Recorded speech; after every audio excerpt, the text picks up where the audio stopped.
Masarap kamtin ang tagumpay ng bunga ng hirap, sakripisyo at pagpursige. Tagumpay na hinangad, tagumpay na pinagtulungang makamit ng lahat. Magandang araw mga kawaw! Panibagong episode na naman po ng BFP TV. Wow! Nami!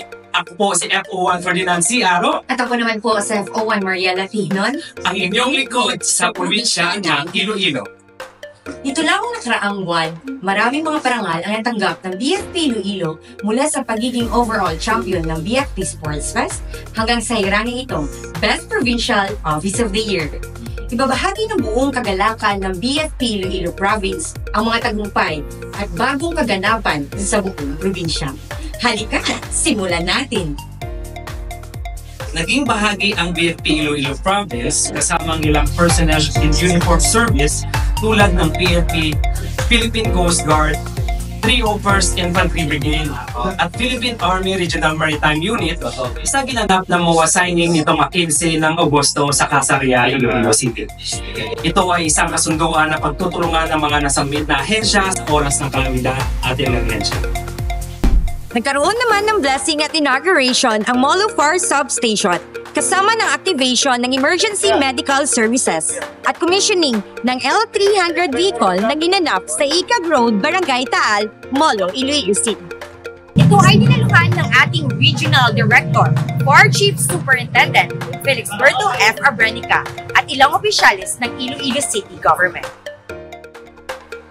Hinangaan naman ang katapatan ng Iloilo City Fire Station personnel sa pagsasauli ng personal na kagamitan.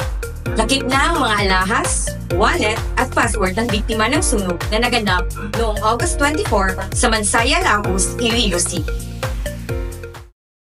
Samantala, nagkaroon ng signing of deed of donation ang Bureau of Fire Protection na kinakatawan ni Regional Director Fire Chief Superintendent Felix Berto F. Abrenica at si City Mayor Stephen A. Palmares kasama iba pang opisyalis ng City Government sa nakaraang August 28, 2024. Ito ay para sa 50,000 square meters parcel of land sa Barangay Aglalana, Pasig City, Iloilo na magiging proposed training center ng BFP. At para maisakatuparan ang isa sa mga programang iniminsan ng ating butihing Iloilo Provincial Fire Marshal, Fire Senior Superintendent Bartolome O. Biliran, ang BFP o Berong Forest Preservation. Formal na nilagdaan ni Fire Senior Superintendent Biliran kasama sina Brigadier General Michael G. Samson, 301st Brigade Commander Philippine Army, Dr. Jonathan R. Matias, at Mrs. Araceli Adrias Matias. Para sa Memorandum of Agreement for Greening of Panay, Reforesting the Philippines One Island at a Time sa Sulu Garden Foundation, Miagao, Iloilo. Kasabay din sa pagpapatupad ng mga programa, sa ilalim nito ay ang paglahok ng probinsya sa ginanap na mangrove tree planting activity sa Iloilo Sunset Boulevard, Mandurriao, Iloilo City. Nito lang September 20 na inilunsad ng Philippine Civil Service sa pagdiriwang ng kanilang ika-24 na anibersaryo.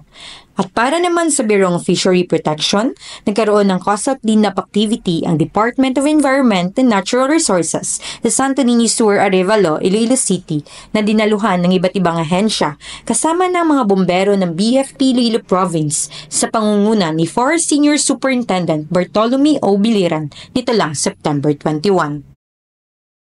At yan ang mga mahahalagang updates mula sa probinsya ng Iloilo. Basta Bomberong Ilonggo, Joy!